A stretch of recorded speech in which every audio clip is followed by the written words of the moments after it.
5 for and only 2 against. These are exciting times we live in. After all these years, Vermont is finally a state. It has indeed been a long struggle, my dear Noah. It has been 14 years since we declared ourselves an independent republic. I was worried that Ethan Allen's threat to rejoin the British Empire might actually happen. I really wish he had lived to see this day, since he was our earliest defender against those New York land jobbers. You speak as though you actually knew him. Susanna, you don't need to tell me that you knew Colonel Ethan Allen? My mother will tell you all about it. I must say, I'm rather nervous to meet your mother and sister and brothers. You haven't told me much about them. Do they even know we were married in the fall? It's one of the reasons they're all coming now, to meet you, my darling husband, and to celebrate our new statehood. My mother and siblings all played a part in getting us to where we are today. My mother, especially. They didn't call her the mother of the Green Mountain Boys for nothing. You're not doing a very good job at calming my nerves. They'll be here soon enough. Just show them the man I fell in love with. Now, what else does it say in the Gazette about our brand new state? Well, it says here that Secretary of State Thomas Jefferson and James Madison are heading to Vermont in a few weeks. It seems Mr. Jefferson is interested. Oh, they're here, Hannah!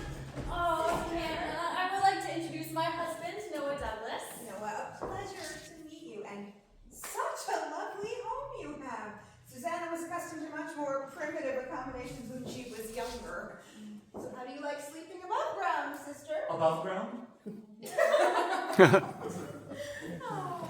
Hannah, a pleasure to meet you. I look forward to getting to know you and your family better. Well, my brothers will be along presently, and I'm sure that they will be happy to talk to you about everything. If you think that Susanna and I are excited about Vermont statehood, no one is prouder of that 14th star than they are. Well, except for our mother, of course. Without her, I guess this day may never have come.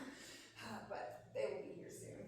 Oh. I'm sure she's told you all about her. No, well, sister, I've never been much of a storyteller. I was hoping that we could all get to know each other better once we were all here together. Oh, Noah, I do hope you know what you've gotten yourself into. Oh, it has been too long. Oh, my heart is full that this day has finally arrived. I would like you all to meet my husband, Noah. Noah, I would like you to meet my youngest brother, Samuel. Samuel Story, Noah. Pleased to meet you. Hello, Samuel. My middle brother, Ephraim. Hello, Noah. Ephraim Story at your bidding. Good to know you, Ephraim. And my oldest brother, Solomon. Beautiful home you have here, Noah. I'm sure my sister appreciates living above ground these days. Above ground? And mother. Oh, mother will be arriving shortly. I was hoping we could all sit for a time and get to know each other a bit better. You see, I haven't told my husband all that much about our family, and I would be in your debt if you could help me. Well, Mother sometimes is too proud to discuss her contributions to the revolution, considerable though they were. But you three boys, I know we can count on you to tell Noah all about our life growing up on the Vermont frontier. So you want to hear all about the legendary Anne Story, do you, Noah? Since it is our sister's wish, I think we can accommodate you. I humbly defer to Solomon to begin. You are the only one that can talk about father. It's been a long time since I've talked about this, and the passing years have not made it any easier. Father Amos was in his early 30s when he bought a plot of land in the northern wilderness, what is now Salisbury. In the summer of 1774, I was 13 when Father and I left Mother and all of you in Connecticut. In September, we arrived, and in that winter, we started clearing trees to build a log cabin with a chimney. You and Father built a fine home, Solomon. In the spring, we started clearing a field to do the planting. Please, tell us, brother. Father had just delivered the final strokes on a large sugar maple, and as it fell, it turned unexpectedly and pinned him beneath it. I desperately worked on that tree to try and free him, even though I knew that Father had been killed instantly. It took me hours to roll away the section that was on top of him. I was now painfully aware that I was utterly alone. The nearest home was that of Benjamin Smalley and was some miles away. I brought Father there, and we buried him next to one of Benjamin's daughters, who had starved to death and lost her way before she was found. I never again needed reminding of what an unforgiving place we'd chosen to build our home. What did you do, Solomon? It was a 150-mile walk back to Connecticut, and all that time I was distraught about how I was to relay the news to Mother. I still remember the day you came home like it was yesterday. We were all anxious for any news, and then we spied you, coming down the road, ragged and dusty, with your head hanging down. Mother was devastated, even though she would never let any of us see it. Like so many other times in her life, she persevered where most others would have simply given up. Anne and Amos Story had planned to build a new home in the northern wilderness, where their children could grow up to be free and independent landowners. Though she was now a sore-hearted widow, she was determined that it was still going to happen. You don't mean you all went back up there to live? Oh, yes, indeed. A lone woman and 5 children, ages 14 on down, all making that harrowing journey. Mother protected us. I can still hear the wolves and catamounts screaming around the fire at night. I was always nervous when we encountered the natives. They weren't hostile before the war, but they still scared me. My brothers and sisters grew up fast on that trip. I was so proud of you all. It was the early fall of 1775 when we finally made it. One of my most indelible memories is when we finally saw the cabin that Father and Solomon built, and then Mother lit that first hearth fire. Susanna, I can't believe you never told me any of this. You are all truly the bravest people that I have ever known. Oh, Noah, we are just getting started. The chores were never ending. Planting, splitting mountains of firewood. Cooking, mending, picking and drying fruit, making soap. Mother would bring out the occasional bear. Bear fat was useful in a number of ways. We certainly grew strong. We were at home in the woods, much like the squirrel or the partridge. Thanks to Mother, we were hardy and courageous. She could split a 2-foot log as quick as any man in the settlement. She taught us to read from the Bible. Mother did not know what fear was. She proved that when the war came. She not only set her bold heart on independence for her children, but she wanted the same thing for her country. Mother is of that race that is born booted and spurred and ready to ride. And she was determined to do her part. At the beginning of the Revolution, the British enlisted the Indians to fight for them against the colonial rebels. As soon as this was evident, all of our neighbors, and I do mean all of them, gathered up their belongings, left their dearly earned homes, and fled to the southern part of the region, where settlements were more numerous. But not us. This was an outpost of the fighting front. If she stayed, she could be of use in the battle for freedom. She was already a valued advisor to the Green Mountain Boys who came and went through this, now deserted region to keep track of enemy movements. The Green Mountain Boys came to rely on her, and she challenged them. Give me a place amongst you and see if I'm the first to desert my post. Incredible. Yes, she was. But it wasn't long before the British-led Indians came. So we were all trained to act as sentinels, always on alert for suspicious sounds. It was spring, 1776. I was out foraging when I spied a war party burning an abandoned neighbor's cabin, less than a mile away. The river was high with melting snow, and Mother had us all working at top speed, loading the canoe with the most vital household belongings. Blankets, the kettle, the bags of seed we would soon be planting. We paddled off swiftly on the floodwaters and hid amongst the dense trees, close enough that we could see everything done by the Indians. I can still hear their shouts as we watched them ravage our home and then burn it to the ground. And surely it was then your mother moved you to a more settled and protected location. The thought never even crossed her mind. No, it wasn't long before we erected quite a comfortable cabin on this very spot where the former one had stood. Mother decided that during the day we were safe enough. She still needed to be available to inform the Green Mountain Boys of British and Indian movements. We shared meals with them quite often. She was very adept at piecing together odd items of news to make a clear picture. We children also became very skilled at collecting information. They often sought Mother's opinion on political or military actions. Solomon and I eventually became Green Mountain Boys ourselves. Well, but at night, well, we're vulnerable after dark. But Mother figured that out too. For the longest time, people thought we simply vanished at night. Where did you go? Our cabin was on the other creek. The banks were very high. We selected a spot where some tall old trees stood thickly and dug an underground passage into the bank. We then dug a place to sleep to one side of the tunnel. The roots of the trees were our ceiling. The dirt we removed was conveniently washed away by the swift-moving creek. The entrance was hidden by overhanging bushes and just large enough to let the canoe float in if we were all lying flat. Above ground? Our creek was commonly used by both sides into and out of the northern wilderness. Not a soul that passed by knew that we were there, and not even the natives could track a path through water. At night, we would all just simply load into our canoe in its location next to the cabin, drift around the bend, and with one deft paddle stroke, we were gone, like we had just evaporated.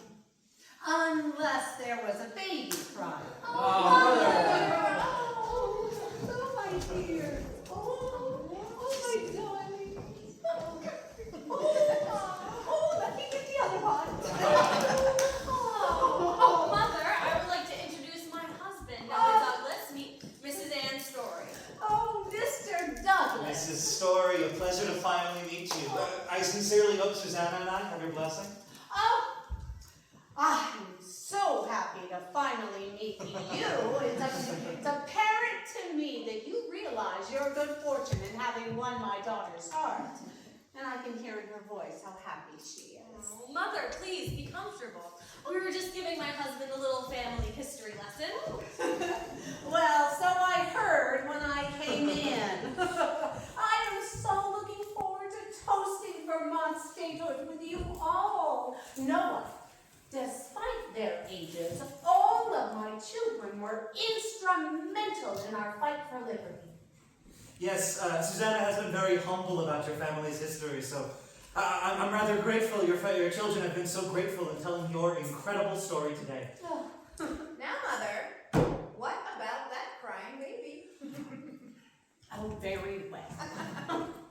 Well, I believe it was you, Ephraim, who came in with the news that you heard crying in the forest. Well, my first instinct was that it was an Indian trick. You know, the natives used to take captives and bring them all the way to Canada to sell as slaves. Well, I grabbed my musket and went with Ephraim to investigate. Sure enough, there lay this young woman huddled on the forest floor. Was she a decoy? Was she simply left to starve because she couldn't keep up? We waited a safe amount of time before we made our presence known. So imagine our surprise when Mother and Ephraim returned with a pregnant woman. Well, she needed our help, and we provided it. Even when it came time to play midwife and deliver the baby. Oh, goodness. I fear neither Tory, nor Indian, nor wild beast, but even I couldn't keep a baby from crying. Well, good thing I like babies, because until that young mother could walk, there was no moving them to safety. And it put us all in peril. It turns out, though, that that baby was the hinge to a small but not unimportant episode in our fight for liberty. You see, at that time, royals used to leave the various Vermont settlements in which they lived, and they would travel north to Canada. Their purpose was to not only join the British Army, but to also bring them and their Indian allies exact detailed information about the location and defenses of Vermont settlements. Their success might very well have meant the wiping out of those settlements altogether. And to report the movements and resources of the Green Mountain Boys. These loyalist traders always traveled separately to avoid detection. And the last leg of their journey went right through the frontier where we lived, and my eyes were always open. Fascinating. Well, on that fateful evening, an anti-American by the name of Ezekiel Jenny was following that trail towards Canada on the riverbank when he heard the baby cry. Now, I was familiar with Mr. Jenny as he was of our region. His curiosity got the best of him. He was, so tempted to solve the mystery of where the stories disappeared to at night. He hid himself and waited until dawn. Sure enough, just under where he waited, our canoe emerged from the bank with all of us on board. Ezekiel Jenny cocked his musket and raced to our cabin, waiting to intercept us as we disembarked. Mother was the first one on land. That's when Jenny sprang from his hiding place and presented the muzzle of his gun to Mother's chest. He demanded that I betray my allies. Well, I gave evasive and dissatisfactory answers to his questions. Exasperated, he threatened to shoot me on the spot. To all his threats, I bid defiance. I told him that I had no fears of being shot by so consummate a coward as he. Seeing that he was getting nowhere, he finally relented and passed along down the creek. Dear Lord in heaven! And that traitor thought that was the end of it. Oh no, I had wit enough to watch what direction he went and enough to guess his purpose. I made a hasty note of the flyleaf from our Bible and sent it with Solomon to take to the nearest Green Mountain Boys camp. I had talked to Daniel Foote and Samuel Bentley only a day before. With all haste, I made my way to their camp. The Green Mountain Boys took up their arms, and in no time they were in pursuit. By then, the British sympathizers were far north enough of the last cabins to come together. They felt it was safe to make camp. They were wrong. No, Foote Bentley and the boys descended on them as they slept and captured them all. Oh, their devious plan to betray their country was foiled. They were marched on to Ticonderoga and turned over to the proper authorities, never to threaten our way of life again. I am speechless. Mrs. Story, you are truly an American hero. I am humbled to know you and honored to be a part of your family. Thank you all for helping to secure our liberty. I won't be able to sleep tonight. Noah, none of us are sleeping tonight. It has been quite a spell since we have gathered together. Oh, we have much catching up to do. Our beloved Vermont is now the 14th state in these United States. Oh, there are plenty of stories to tell and toasts to make as